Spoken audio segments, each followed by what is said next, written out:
Welcome back to Old School Sports and our Out of the Park Baseball 24 playthrough of the Buffalo Wings. And we've simmed ahead a few weeks since the end of our last episode, and we're now at the start of free agency here in the 2047 to 2048 offseason.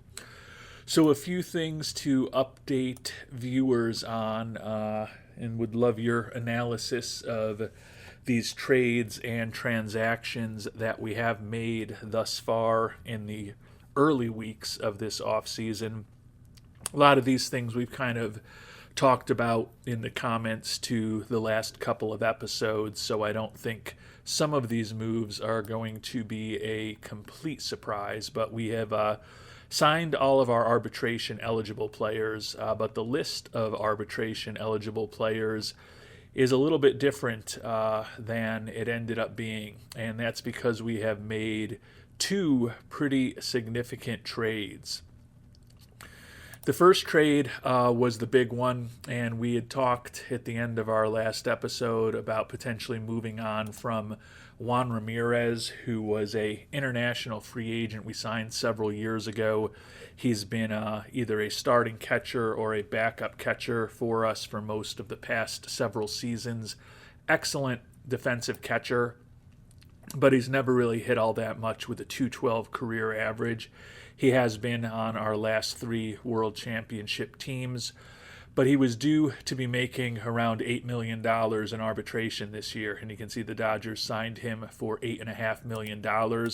And for a guy who has become our backup catcher at this point, we felt like the price was a little high. And fortunately, he did have some trade value, but we still had to include some interesting players to extract that trade value. Gave up the 28-year-old first baseman Jeff Hallmark. This is a guy we picked up a couple of years ago from the Cubs.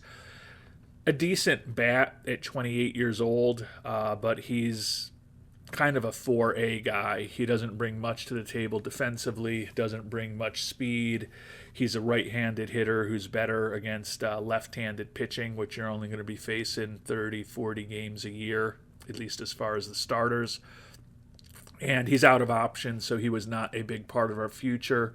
Yannardi Langley, who was a utility infielder for us briefly a year ago, spent most of the year in AAA, was due to be making, as you can see, about $1.1 million in arbitration, and he was kind of another 4A guy that we didn't want to guarantee a major league contract to next year.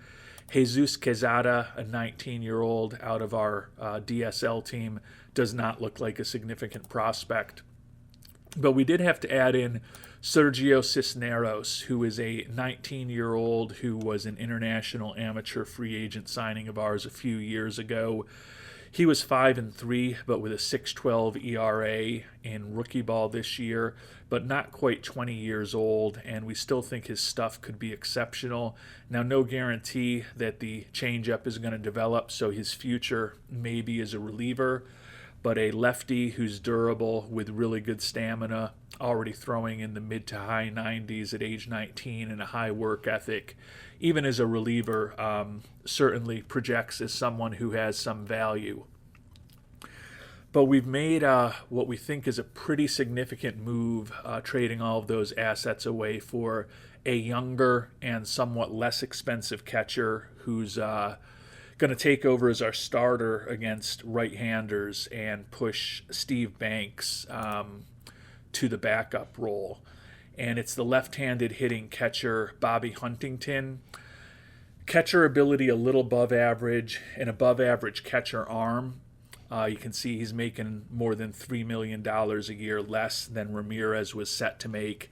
He's not as good defensively as Ramirez, and ideally I love to have at least a 60 catcher ability.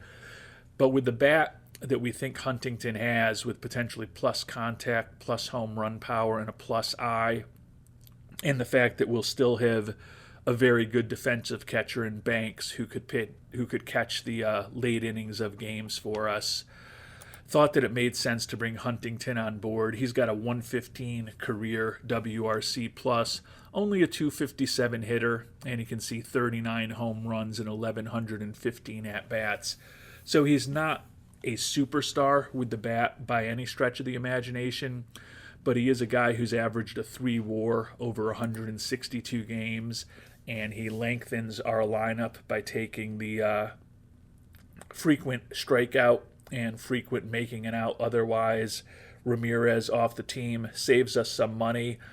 In a perfect world, I'd love my catcher to have a little more defensive ability, but honestly, if Huntington was a better defensive catcher, he would have cost even more for us to pick up. So we give them a really good catcher in return, a nice prospect in Cisneros, and then in Hallmark and Langley, 2 players that could be useful.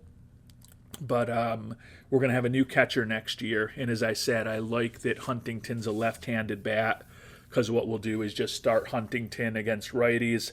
We'll start the right-handed hitting Banks against lefties, and hopefully generate more offense out of our catchers than we did this past season. And the second trade involves someone who we drafted, came up through our farm system. We traded him away a few years ago. We traded back for him last season, and now we have traded him away again. And that's the potential two-way player, Reagan Bursey, almost 26 years old now. He was solid in Albany this year, 11-2 with a 4.08 ERA. But looking at that pitching profile, it was always going to be a struggle for him to find work on our pitching staff. Now, he does have interesting potential as a two-way player, an average offensive bat, and he can play just about any position except for center field and catcher. And he certainly could play center field if you needed him to. He wouldn't be an ideal center fielder or shortstop, but he can play all over the map. So still a valuable player, but I just didn't see him having a big future on our team with the way our 26-man roster currently looks. So with the fact that he was out of options, we tried to extract some value for him. Got a tiny bit of cash in return. We got a minor league reliever, Jeff Aguiar. He, importantly, still has 3 option years left. So it gives us a right-handed arm who projects to be potentially a middle reliever. I don't think he's an exciting player, but he's durable. He's got a nice fastball and slider, good movement on his pitches.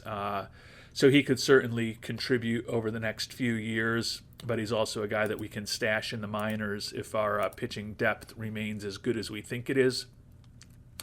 And then we also got the 24-year-old third baseman, Feynman Hawkinson, who I think is kind of an interesting guy for us. We've locked up Medina at second base for the long term now, but at some point we still might want to move on from Ferguson at third base. He's done a solid job for us. He's fine there, but Feynman Hawkinson could be a more productive offensive player when all is said and done, and he'd be competent defensively at third base. We're going to start him in AAA this year, although he's going to be 25 years old by the start of the season. He's a guy who still does have 2 option years left. He was drafted out of college, out of Savannah State. So although he's an older prospect, he's only got a few years of minor league experience. Going to try to make him more versatile defensively. Seems like the Orioles organization has done an okay job with him, but he certainly has the ratings where he could also be a competent outfielder. So my thought was he's not as good defensively as Bursey, especially in terms of the infield range, but I think his bat is potentially more interesting than Bursey's. Now, he can't pitch. That's a big issue, but could be a guy with plus contact, excellent gap power, and the speed to take advantage of it, and also a guy who will draw a lot of walks. Not going to hit a ton of home runs, but he's still a guy who could hit 10 to 15 home runs a season, maybe get into the high teens or even 20 in a year where he's really lucky.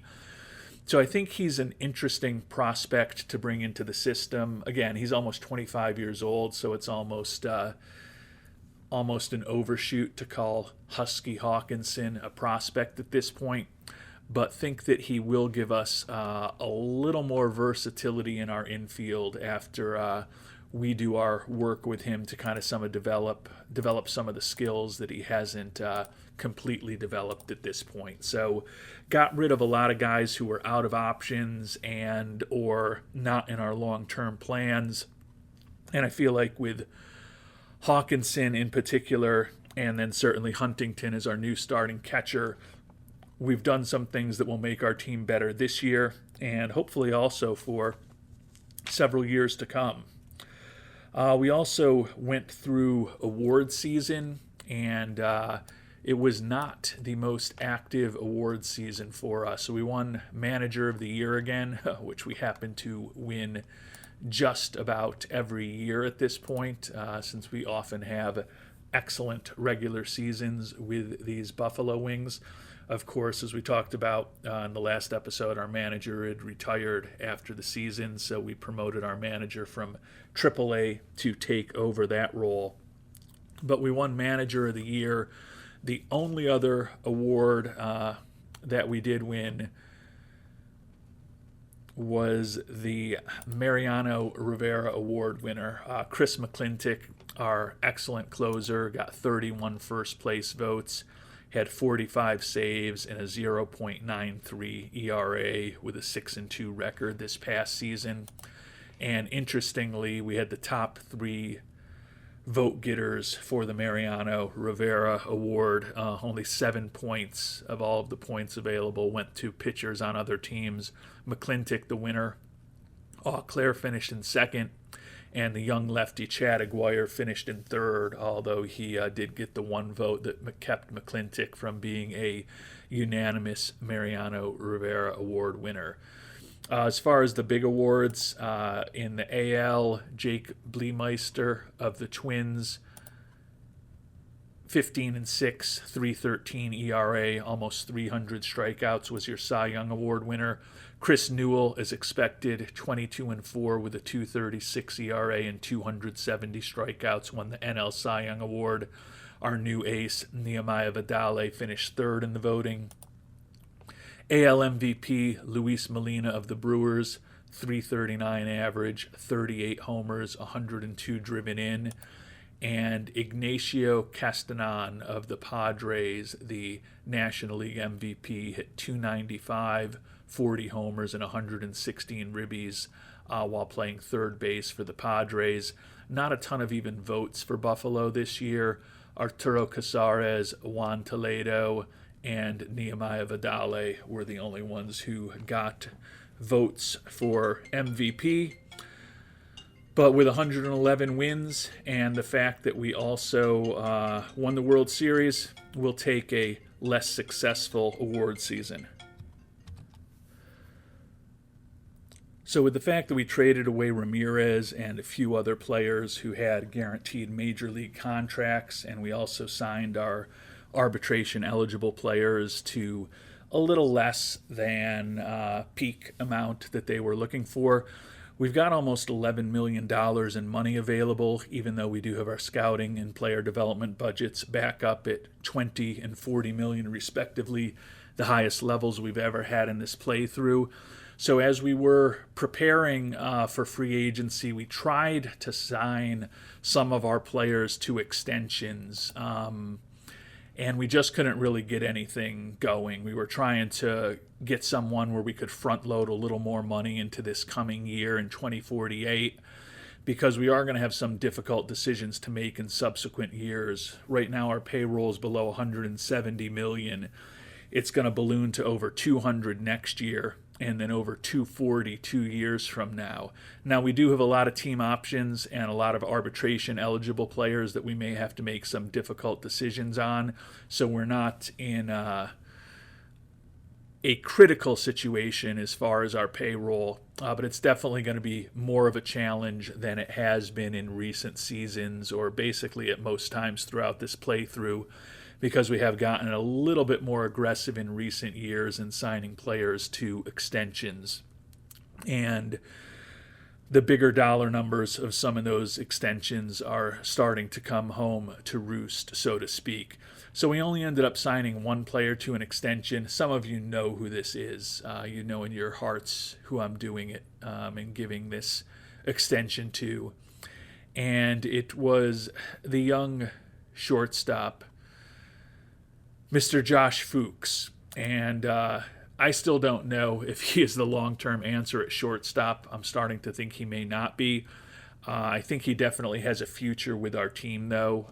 Very good defensive player, very versatile defensive player, good in the clubhouse, and a bat that hopefully, when all is said and done, will at least not be embarrassing at the major league level.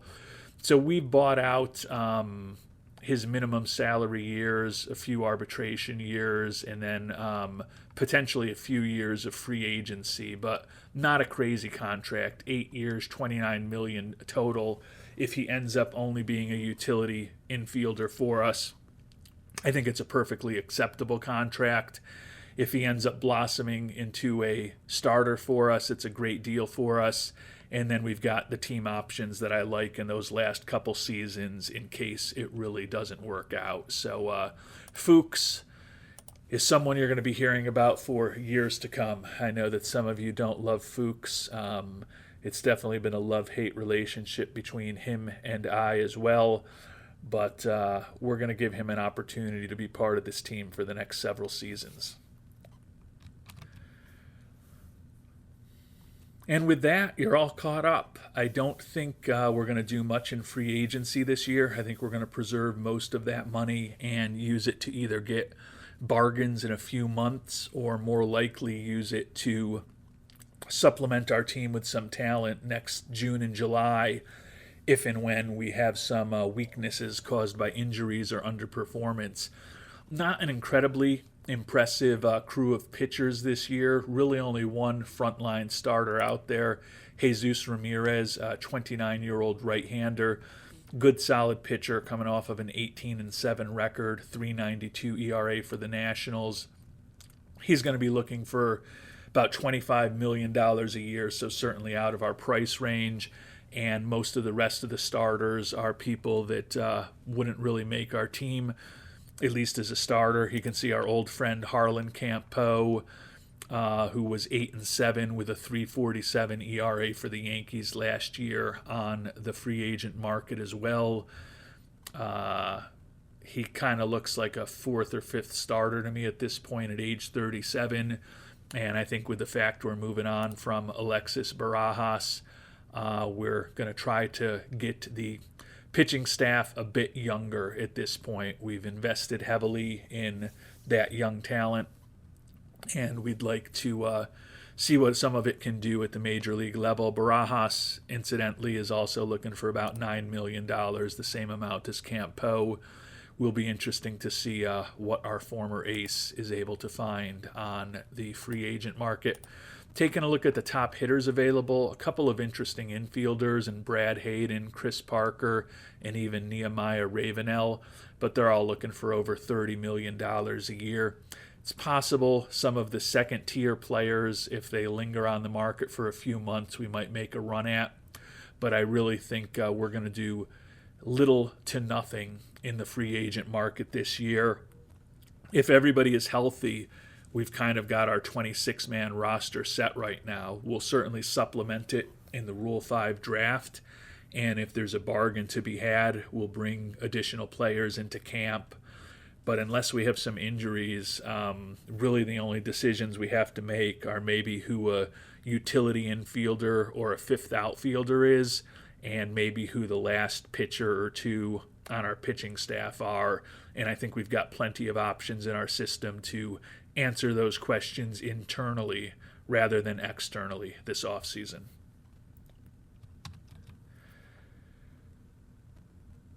And in addition to that, as I mentioned, although we've got $11 million to take on contracts this year, with the financial situation we're in and some of the salary commitments we've made, we don't really have the ability to offer long-term deals to players anyways, unless we cut back significantly on our scouting and player development. So probably going to be a relatively quiet offseason, but hopefully we can supplement our roster, particularly in the Rule 5. And it was a relatively uneventful Rule 5 draft for us. We had only one player picked away from us, 28-year-old starting pitcher Phil Dwyer.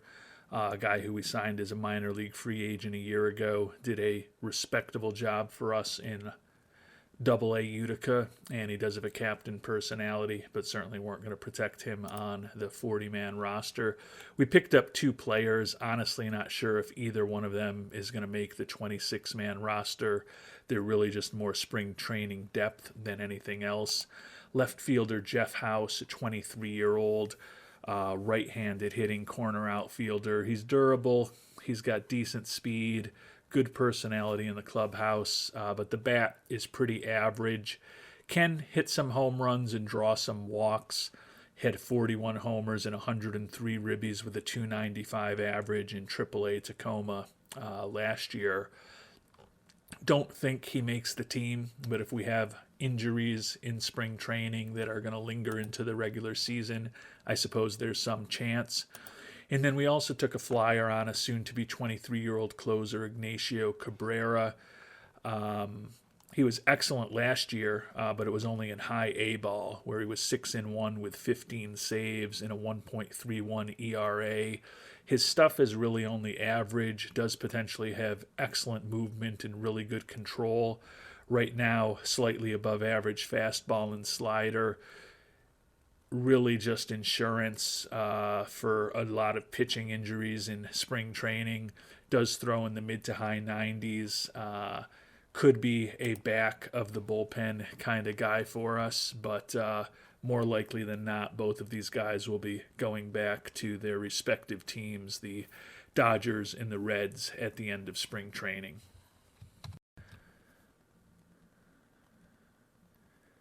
And we've simmed ahead another few weeks. We're at the start of international amateur free agency. We'll highlight the players that I've been bringing into our camps over the last several months. One prospect is Arturo Rodarte out of the Dominican. 16-year-old, already throwing in the mid-90s. Don't think he's a frontline starting prospect, but if he develops that curveball, certainly a guy who could be a useful major league starter down the line. Manel Guimarães is a left-handed pitcher. Looks like he's another guy who could potentially be a back of the rotation type of starter. Not a big-time prospect, but neither of these players is looking for big-time money either, so they're both realistic targets. Juan Flores, another starting pitcher. The only issue with him is whether he's going to have enough stuff to survive as a major league pitcher.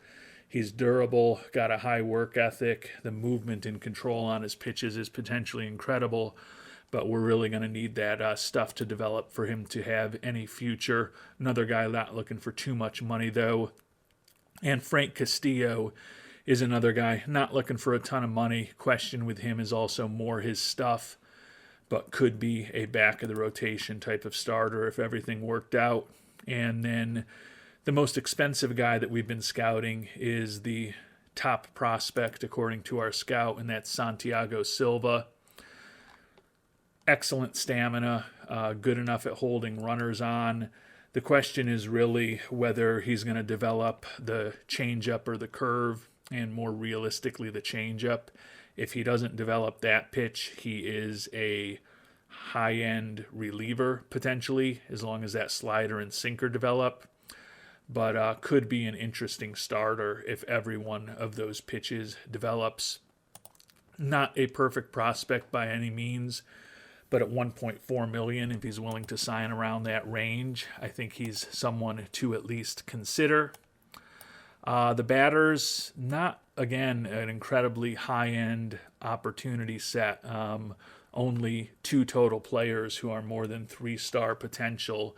Arturo Rosa is a shortstop who's looking for a ton of money for a 2.5-star prospect, but he's got a potentially excellent glove with that 70 range, and it looks like he can potentially hit enough to hold on to a major league spot if that glove develops. So he is interesting from that perspective, but at someone who's asking for $3 million already, probably going to be the only player that you sign if you go after someone like him. Jesus Villarán, Another shortstop, not quite as good defensively, but potentially a better bat. Durable, has some positive personality traits. Older prospect, he's going to be turning 19 years old tomorrow. Looking for 1.7 million though, so he's more budget oriented. And a third shortstop is Alfredo Blanco. Solid bat in terms of his potential, but not great. Guy who could play a lot of different positions, probably is a natural third baseman in the infield. Low loyalty, low intelligence, not a great prospect. But as I mentioned, there's not really a lot of top-end prospects this year. And then there's also two catchers that we've been scouting. Vicente Jaimes looks like a pretty decent bat for a catcher with an average glove. Looking for 2.8 million.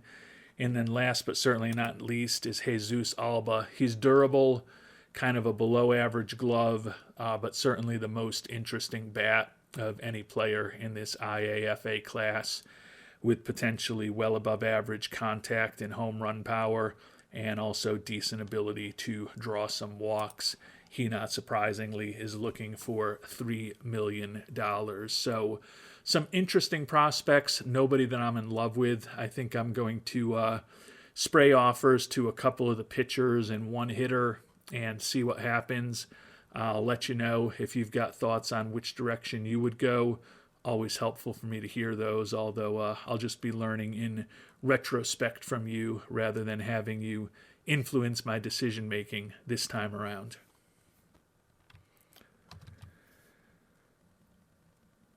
And we've decided to make offers to 4 of the 10 players that we talked about. 3 of the pitchers, Silva, the top-end prospect, and then Guimaraes and Villarán.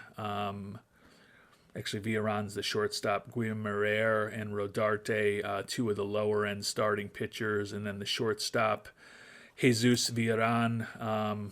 Liked his bat. His glove was fine. Like his durability. He's got some positive personality traits. With these 4 offers, which are all a bit more than the player was asking for, we've still got $500,000 left, so probably not going to get all 4 of them, but it's conceivable that we end up with 3 of these guys. If we're able to do that, I think it's an interesting class at least, but we'll see how things go in the coming weeks and what we actually end up signing and who we actually end up signing. And while we've been going back and forth with Guimaraes and Silva, we did just ink 2 of the players, so I think the aggressive stance out of the gates helped us. We signed the shortstop, Jesus Villarán. Ended up being the $2 million bonus for him. He was looking for about 1.7, 1.8 originally. So I think he's an interesting prospect to try to develop. And then Arturo Rodarte, one of the lower-end starting pitchers who's going to need starting pitcher prospects more accurately, who's going to kind of need everything to work out perfectly to be a useful player, but only spent $250,000 on him. So we're still in talks with Guimaraes and Silva, and since I can't really pronounce Guimaraes' name, I'm probably going to focus more on Silva right now. He's also looking for more money, so it's going to be a little trickier to get him into the system, but we've got 2 of the 10 players we were most interested in, so feeling pretty good about our chances to add 1 more, and should be a respectable IAFA period for the Buffalo Wings here in January 2048. And unfortunately, just in terms of my pronunciations, the way things materialized, Manuel Guimaraes was the guy that we ended up signing. Ended up having to go up to $650,000 for him, so certainly more than we initially anticipated. But the other pitcher, the one who was the 4.5-star prospect, is going for an insane amount of money. Given that there's no guarantees that he's not going to end up a reliever, we decided to go for a more diversified and bargain basement-oriented approach with the IAFA signings this year. And we've actually made some progress spending the rest of the IAFA money that we had. Santiago Silva, the guy who was one of our original pitching targets, has now signed with the Chicago White Sox. You can see he ended up going for $4.5 million, so pretty much needed every penny possible to sign him. Certainly, he's a higher end guy than the pitchers we got, but we're going, as I said, with volume more than quality this year. We have signed a couple more infielders. Second baseman Arturo Solis, really signed him primarily because he's got some positive personality traits to, particularly with the work ethic, maybe help the clubhouse in the low levels of the minors, which is all he's likely to be playing in. Shortstop Julio Morales, potentially more of a realistic prospect. Like the high adaptability and work ethic, think he can be decent defensively. Question his bat, but it's not impossible to see him having a role in the majors. And then we're still waiting to hear back from one other prospect, Juan Navarro, that would spend all the rest of the money that we have. So got 5 players signed right now, still may be able to add another one. So it's been a reasonably successful IAFA period this year in 2048, and the preseason begins today, so we'll be in spring training in just a few weeks. And we did just get the 6th and final player signed that guarantees we spent every penny we had to spend. Juan Navarro, a first baseman, another guy, positive personality traits, can help his development, can maybe help with others. Question whether the switch hitter is ever really going to have a major league bat. He's just a pure first baseman / DH, but wanted to use the money on somebody and bring a few prospects into our system this year, and that's what we've done. And we're going to be running a relatively small spring training camp this year, just 49 players, only 20 pitchers in the camp. We don't have a ton of decisions, and 20 should still let us keep the team healthy. And then 29 position players in camp, although there's not necessarily a ton of positions that are up for debate unless we have some injuries. And we did just have a pretty serious spring training injury, and unfortunately it's my pet project, Josh Fuchs, a player who in the new version of the game that's going to be out in just a few days, I'd love to have, because I think with that player development lab, it's going to be real interesting to try to kind of boost the development of some players, and really interested in learning more about and some of the trade-offs involved. Unfortunately, Fuchs is going to miss most of this year. Ruptured Achilles, he is going to be out for 5 months. So I said there wasn't going to be a lot of competition for roster spots this year, but with the guy who is going to be our starting shortstop against right-handed pitching out, going to have some interesting decisions to make. It most likely will mean that Juan Palomo becomes a full-time player, and we likely use Weisenbach frequently as a defensive substitution for him. Palomo has hit so well, primarily against left-handed pitchers, that he probably deserves a shot anyways, so it'll give us an opportunity to see exactly what we've got with Palomo, but his glove for shortstop is not optimal, but it's also not a total disaster.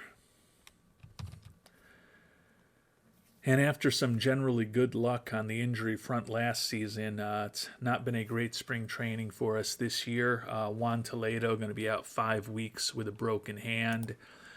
So that's definitely a gap in our lineup. Fortunately, he'll probably miss only a few weeks of the regular season. But a guy who hit 39 homers with 90 ribbies in his first full season in the majors last year is certainly going to be a big miss. But now with 2 everyday players who are going to be out when the season begins, we will actually have some interesting roster decisions to make in a few weeks. So that will make things a little more entertaining. And another week, another serious injury. This is actually the Rule 5 acquisition, Jeff House, the 24-year-old outfielder that we had plucked from, I believe it was the Mariners system. He was going to be a stretch to make the team, even with the injury to Toledo. So the fact that he's got a injury that's going to keep him out for about 4 months actually kind of works in our favor if we want to kind of ultimately have his rights after this season, because we can put him on the 60-day IL, and then we can put him on a rehab assignment when he gets back from that. And then we're not going to be too far away from September call-ups at that point to get him potentially an opportunity for us to see what he can do and decide whether he's part of our long-term plans. Actually, won't put him on the 60-day IL. We'll just put him on the regular injured list at this point, because we don't really need to get him off of the 40-man. We've only got 39 guys on it at this point. But another injury. Hopefully we won't have any more significant ones before the season gets going in about a week.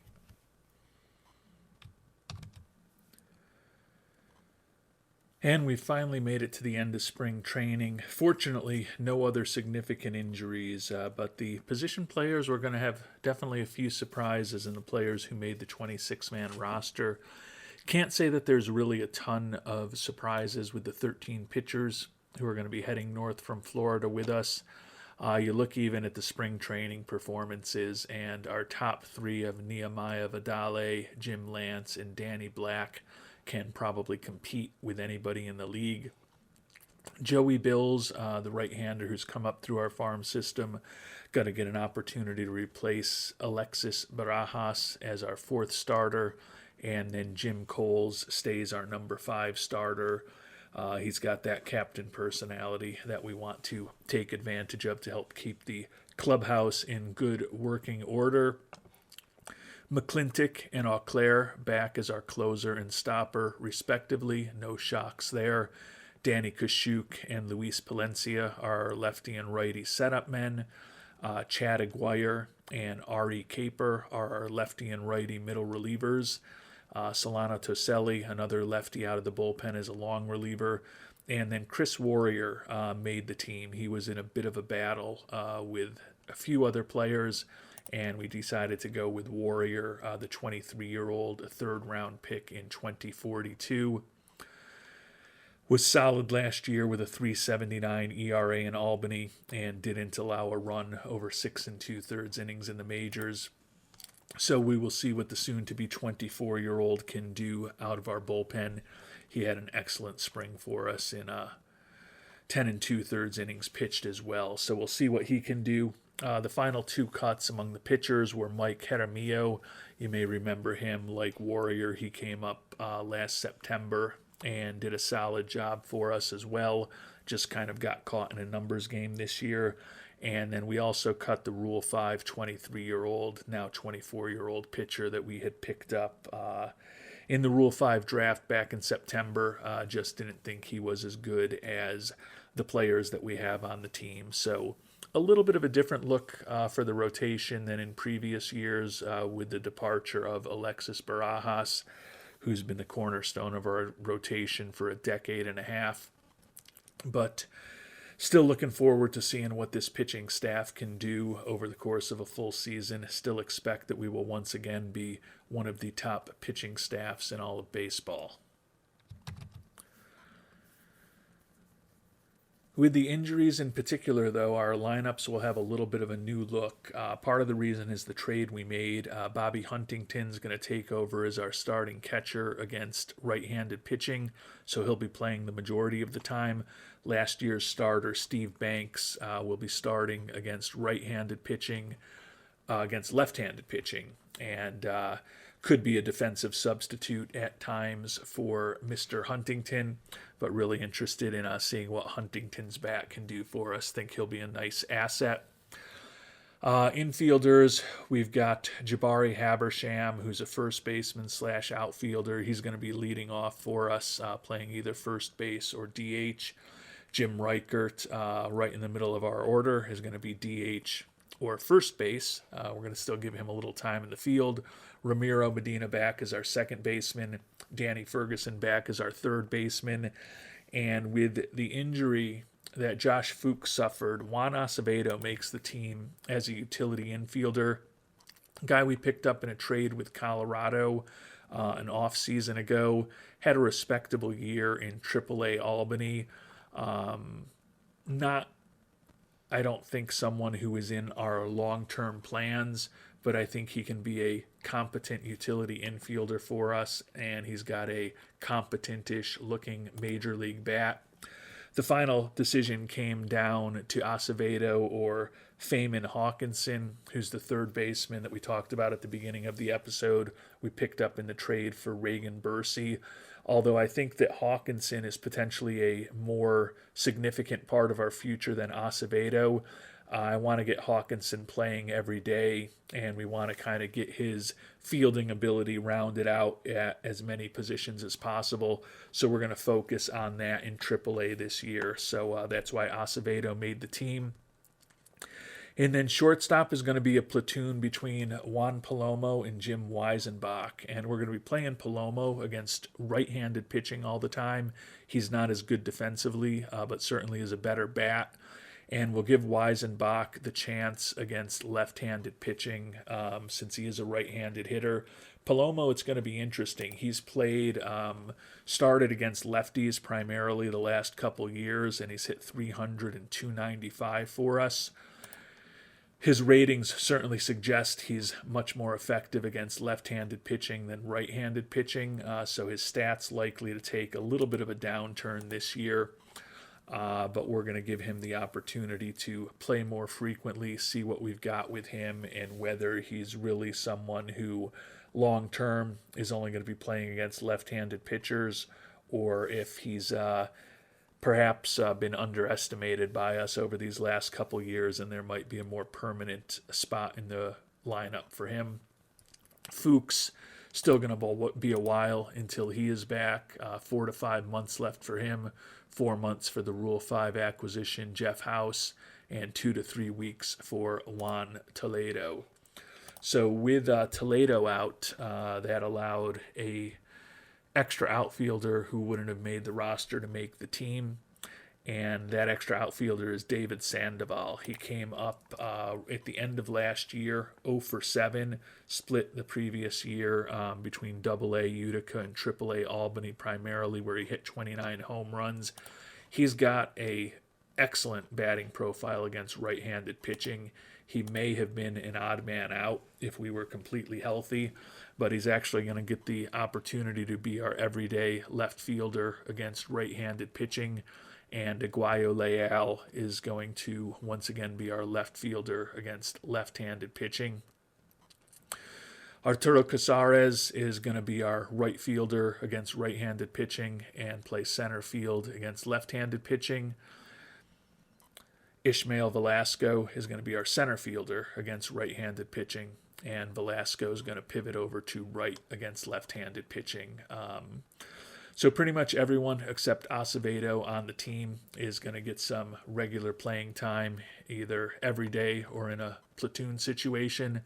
And as I mentioned, Acevedo not necessarily a huge part of our future, so would rather have him sitting more often than not at the major league level than Hawkinson. So once Toledo is ready to come back, that will leave us with some interesting decisions to make, particularly if Sandoval hits the way that we think he could hit against right-handed pitching. Probably be hard to send him down at that point. But you never know. It's always going to be good if we have some difficult decisions to make. So hopefully Sandoval will play very well in his first extended major league time. And hopefully we'll be seeing Toledo back in the majors before the end of the month. And as we get ready for the season, we're in a pretty good financial situation. As I mentioned, next year the salary situation is going to be a little trickier potentially. May have to cut back on scouting and player development, and we'll have some interesting decisions to make with the players with team options and some of the arbitration eligible players because our payroll is expected to be more than $40 million higher next year than this year. And you can see we're up to $267 million in expected payroll 2 years from now. So clearly going to need to be making some hard decisions with arbitration eligible players and perhaps even some of the guys that we've signed to long-term deals. But for the near term, our focus is on this 2048 season. Looking forward to seeing what this team can do on the field this year. And we'll find out how we do in the early stages of the season in our next episode. Until then, thanks so much for watching, and hope you have a great day.